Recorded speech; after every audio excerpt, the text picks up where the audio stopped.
CHSL का document verification बहुत पास आ गया आपका। और जो लोग नए हैं, जो लोग फर्स्ट टाइम अपना डॉक्यूमेंट वेरिफिकेशन करवा रहे हैं, उनको बहुत सारी इन्फॉर्मेशन नहीं है। जो लोग पहले से भी होते हैं उनके लिए भी थोड़ी सी समस्या रहती है, लेकिन नए वालों के लिए दिक्कतें ज़्यादा रहती है। ये जो वीडियो है रिगार्डिंग है कि एलोकेशन क्या चीज़ है और किस पोस्ट में किस तरीके से एलोकेशन होता है। तो सबसे पहले समझिए एलोकेशन का क्या मतलब होता है। आपको जो पोस्ट प्रेफरेंस फॉर्म मिला हुआ है, जब आप पोस्ट प्रेफरेंस फॉर्म भरोगे और उसके बाद आपका डॉक्यूमेंट वेरिफिकेशन जब पूरा हो जाएगा, तो उसके बाद आपको फाइनल रिजल्ट में ये देखने को मिलता है कि आप अगर कट ऑफ क्लियर करते हो, कौन सी पोस्ट आपको मिली है। जब आपको पोस्ट मिल जाता है तो एसएससी आपकी जो फाइल होती है वो उस डिपार्टमेंट को भेजता है। एक एग्जांपल के तौर पे अगर आपका सीजीडीए में होता है, मिनिस्ट्री ऑफ डिफेंस को भेजेगा वो। अगर आपका डिपार्टमेंट ऑफ पोस्ट में हुआ या पोस्टल असिस्टेंट में हुआ तो उसकी जो मिनिस्ट्री है उसको वो फाइल भेजता है। तो होता ये है कि सपोज़ करिए अगर आपका सीजीडीए में जाता है फाइल, जिसको हम डोजियर कहते हैं, तो सीजीडीए की जो पोस्ट है एलडीसी की, वो ऑल इंडिया में सब जगह पर है। तो किसको कहाँ भेजना है, किसको कहाँ रखना है, इसी को कहा जाता है एलोकेशन। अब इसमें जिसकी पोस्ट केवल एक ही लोकेशन पे है, जैसे मैं बात करूं कि कोई पोस्ट है अगर वो सारी की सारी दिल्ली में ही है, तो वहाँ पर एलोकेशन का कॉन्सेप्ट नहीं लगता है। एलोकेशन वहाँ होता है जहाँ पर स्टेट वाइज वैकेंसी अलग अलग जगह पर है, और वो जो अलग अलग किसको कहाँ भेजना है वो करने का एक तरीका होता है, राइट। तो उसमें हम दो तरीके, उसमें जनरली दो तरीके होते हैं। एक होता है आपका रैंडम एलोकेशन, मतलब किसी को कहीं फेंक दिया। सपोज़ करिए कि 100 सीटें हैं और 20 सीटें हैं यूपी में, 20 सीटें आपका है पंजाब में, 10 सीटें हैं आपकी बिहार में, तो किसको कहाँ भेजना है वो उन्होंने रैंडम भेज दिया, किसी को कहीं भेज दिया। और दूसरा तरीका होता है कि जो लड़के जितने बच्चे पास, मान लो कि 100 लोगों का सीजीडीए में हुआ है या 100 लोगों का मिनिस्ट्री ऑफ हेल्थ के अंदर हुआ है, तो वो उनसे प्रेफरेंस मंगवा ले। और ये सब काम होता है डॉक्यूमेंट वेरिफिकेशन। जब आपका फाइनल रिजल्ट आ जाता है, उसके 3 या 4 महीने के बाद अगर आपसे प्रेफरेंस मांगा जाता है तो मिनिस्ट्री अपनी साइट पर ये डालेगा और वो प्रेफरेंस आपसे भरवाएगा। तो एलोकेशन यानी किसको कहाँ भेजना है वो दो तरीके से है। या तो वो अपने मर्जी से रैंडम आपसे बिना पूछे करेगा, किसी को कहीं भेजेगा, और एक दूसरा है कि वो आपसे अपनी प्रेफरेंस आपकी भरवा लेगा। 10 प्रेफरेंस, 20 प्रेफरेंस भरवाई जाती है। ये मैं एक एग्जांपल के तौर पर समझा रहा हूँ। कई जगह पर 4 या 5 प्रेफरेंस भरवाते हैं। जनरली देखा गया कि 10 की तो लिस्ट रहती है अगर प्रेफरेंस मांगा गया है तो। और जब प्रेफरेंस भरवाया जाएगा आपसे तो वहाँ पर आपका रैंक मैटर करता है, राइट। तो रैंक का मतलब ये हुआ कि सपोज़ करिए आपकी रैंक है 10वीं रैंक है, राइट, यूआर कैटेगरी के अंदर।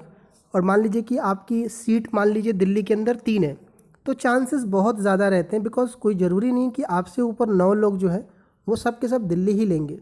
हो सकता है कि उसमें से 9 में से कुछ कोलकाता के हों, कुछ राजस्थान के हों, कुछ मुंबई के हों, तो वो अपना स्टेट भी तो देखेंगे ना। तो इसमें रैंक बेसिस में फ़ायदा ये हो जाता है कि अगर सीट है आपके स्टेट में तो आपको पोस्टिंग मिल जाती है। होम स्टेट नहीं भी है तो कम से कम प्रेफरेंस मांगेंगे तो अपने आसपास का ही दोगे। यही रीज़न होता है कि लोग इसमें पीए को ज़्यादा प्रेफरेंस देते हैं, क्योंकि नहीं अपना स्टेट तो कम से कम आसपास में या नियर बाई जो भी स्टेट है वहाँ तक तो मिल ही जाता है, राइट।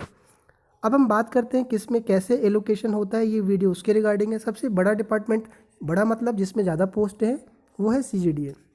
आपको ये पता है कि सीजीडीए में कहाँ कहाँ स्टेट वाइज वैकेंसी है। इसका आरटीआई आपके पास अवेलेबल है, सबके पास है ये। तो इसमें जो एलोकेशन होता है सीजीडीए का तरीका ये होता है कि जब उनको मिनिस्ट्री में फाइल मिलती है तो वो अपनी मर्जी से भेजते हैं, यानी कि ये रैंडम एलोकेशन करता है, राइट। दूसरी बात मैं आपको सीजीडीए के लिए बता दूं पर्टिकुलरली कि जो ये आप स्टेट वाइज वैकेंसी देख रहे हो, आप इस अंदाज़ा लगा लो कि यार यहाँ पर तो बहुत सीटें हैं तो हो सकता है कि ये दे देंगे। ये देखो यार, ये वैकेंसी चार्ट एक रफ़ आइडिया के लिए है। जब आपकी फ़ाइल वहाँ पहुँचेगी ना तो ये वैकेंसी चार्ट चेंज होती है। सिर्फ सीजीडीए के लिए बता रहा हूँ, बाकी अदर के लिए एलडीसी में लगभग वही लेके चलते हैं वो। केवल सीजीडीए में ऐसा देखा गया है, चाहे सीजीएल 18 हो चाहे सीएचएसएल हो, कि ये लोग जब आपका डोजियर पहुँचेगा उस टाइम पर ये वैकेंसी, क्योंकि होता क्या है कि कई लोग नए लोग वहाँ से हटते हैं, नए लोग वहाँ भर्ती होते हैं ट्रांसफ़र के थ्रू। मतलब कोई वर्किंग है, किसी दूसरी जगह से ट्रांसफ़र लेके गया तो हो सकता है कि वो वैकेंसी यहाँ से हट जाए। तो ऐसे वजह से क्या होता है कि ये वैकेंसी चेंज होती है। ध्यान रखिएगा इसको, राइट। तो इस वजह से मैं बात करूँ कि इसमें जो पोस्टिंग है वो रैंडम है। दूसरी बात कि सीजीडीए प्रेफरेंस देता है पीडब्ल्यूडी को। पीडब्ल्यूडी को सभी प्रेफरेंस देते हैं कि कोशिश किया जाए कि वो अपने पास में रहे। और CGDA प्रेफरेंस देता है फीमेल कैंडिडेट को कि कोशिश की जाए कि फ़ीमेल को नियर बाई स्टेट या कोशिश की जाए कि अपना ही स्टेट मिल जाए। अभी जो मौजूदा स्थिति है उसमें देखा जा रहा है कि पुणे, मुंबई, बेंगलोर इनमें पोस्टिंग ज़्यादा मिल रही है। रीज़न उधर वैकेंसी काफ़ी है। अभी 10+2 18 की मैं बात करूं, जो लोग अभी मिला हुआ है उनसे बात होती रहती है, टेलीग्राम पे सारे लोग जुड़े हुए हैं, तो उन्होंने यही शेयर किया कि एलोकेशन उनका हो गया है। और उसमें एक्स सर्विसमैन की बात करें तो उसमें सभी लोगों को एक्स सर्विसमैन में पुणे, बेंगलोर, मुंबई दिया गया है। और ये जो मैंने लिस्ट वाला कॉन्सेप्ट बताया ये CGL में भी हुआ था और CHSL में भी हुआ है कि जितनी वैकेंसी जहाँ जहाँ थी वो फॉलो नहीं किया गया है, राइट। पोस्ट प्रेफरेंस के पेड सर्विस के लिए जो लोग मैसेज कर रहे हो कि सर कैसे लेना है, कॉन्टैक्ट कैसे करना है आपको, पहले बता दूँ आपको बहुत ज़्यादा लग रहा है रिक्वायरमेंट, यानी कि कॉल पर ही लगता है डिस्कशन का है, या आप नए हो, पहली बार हो और आपको इसकी ज़रूरत है, देन आप ले सकते हो ये सर्विस। जो लोग पहले DV करा चुके हो या हल्की फुल्की डाउट है, यूट्यूब कमेंट पे या टेलीग्राम पे मुझे मैसेज कर दीजिए।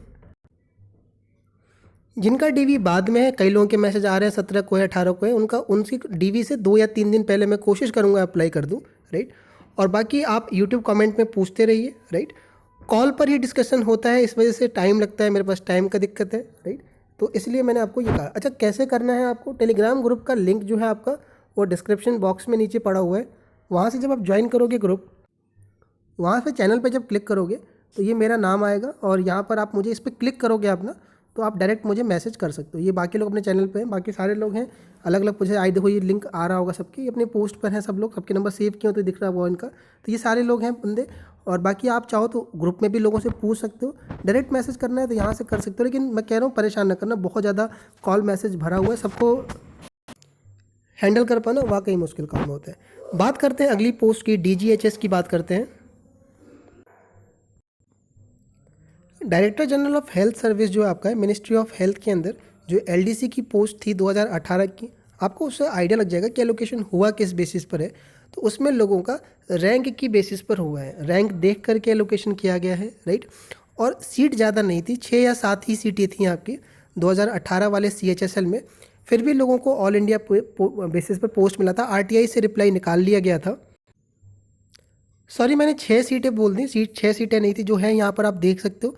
ये मिनिस्ट्री ऑफ हेल्थ का जो एलोकेशन है वहाँ पर है। ये ऑप्शन फॉर्म आप देख पा रहे हो, यहाँ पर प्रेफरेंस मांगी गई थी आपकी 10+2 वालों से। मैंने किसी से बोला था चैनल पे, तो उन्होंने भेजा है कि सर ये हमारे एलोकेशन का वो है, और फिर उसी के बेसिस पे ये देखो 13 प्रेफरेंस मांगी गई है आपसे और लोगों ने प्रेफरेंस भर के दिया, रैंक के बेसिस पर वहाँ पर एलोकेशन हुआ। अब हम बात कर लेते हैं MEA के अंदर सेंट्रल पासपोर्ट ऑफिस।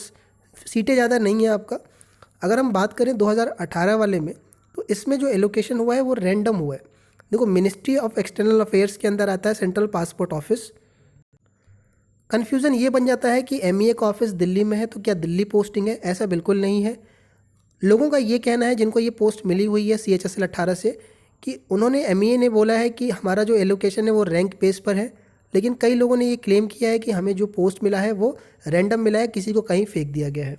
बात करते हैं कि CHSL 18 में, देखो ये 18 का RTI है, आइडिया लगा सकते हो कि कहाँ कहाँ सीटें थी आपकी, क्योंकि होता यही है कि हर साल लगभग इन्हीं ऑफिस में कहीं ना कहीं वैकेंसी क्रिएट होती है, right. Archaeological survey of India, इसमें हम बात करें LDC की, इसकी एक खास बात ये है कि देखो कुछ जो LDC है उनमें डिपार्टमेंटल प्रमोशन होता है। LDC में अगर आप 8 से 9 साल सर्विस करते हो, कई जगह 10 साल है, तब LDC से UDC बनते हो, प्रमोशन बहुत स्लो है। कई मिनिस्ट्री के अंदर डिपार्टमेंटल एग्ज़ाम है, इसमें आप 5 साल की रेगुलर सर्विस करते हो जब आप, तो आपका डिपार्टमेंटल एग्ज़ाम के लिए आप क्वालिफाई हो जाते हो और 5 साल के बाद आप UDC बन सकते हो। इसकी सीटें कहाँ कहाँ होती हैं, आपके सामने ये लिस्ट है, आप देख सकते हो। इसके ऑफिसेस कहाँ कहाँ पर है, ऑल इंडिया बेसिस पर है या रैंक बेसिस पर है, या इसका भी मैंने इसके लिए मैसेज किया है। जो लोग इस पोस्ट पर हैं उनका जैसे ही रिप्लाई आता है मैं आपको बता दूंगा। ऑलमोस्ट ये जो ऑफिसेस हैं इनमें आप देख सकते हो, अंदाज़ा लगा सकते हो कि हर जगह पर वैकेंसी है, ऑल इंडिया में है आपका। डिपार्टमेंट ऑफ पोस्ट के अंदर, एक मिनिस्ट्री ऑफ कम्युनिकेशन के अंदर डिपार्टमेंट ऑफ पोस्ट में LDC की पोस्ट आती है।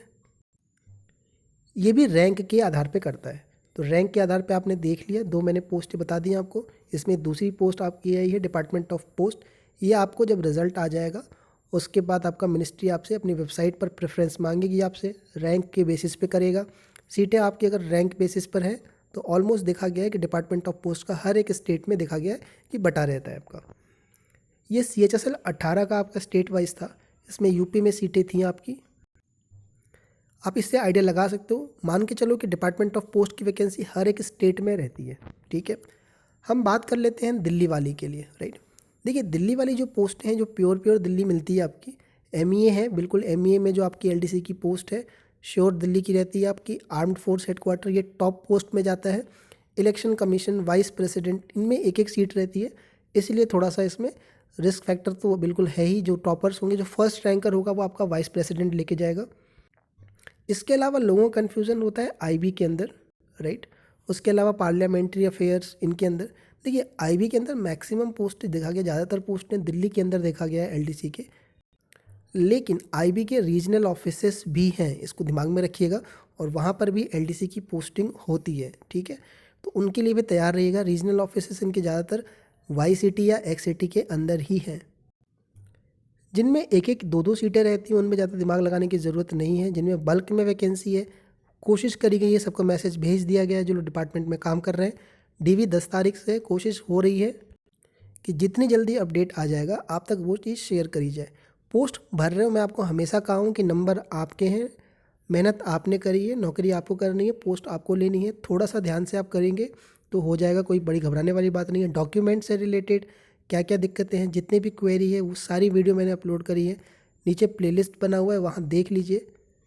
पेड सर्विस कोई ज़रूरी नहीं है, आप क्वेश्चन करते रहिए। देखते हो आप यूट्यूब कमेंट के सारे कमेंट के रिप्लाई मैं कर रहा हूँ, जैसे टाइम मिलता है जितने भी सवाल हो रहे हैं मैं सब ले रहा हूँ। रिपीटेड क्वेश्चन ना करिए आप। मिलता हूँ अगले वीडियो, जो कल की वीडियो आएगी, बाकी अदर पोस्ट और कोई और इन्फॉर्मेशन मिलती है मैं आप तक शेयर करूँगा।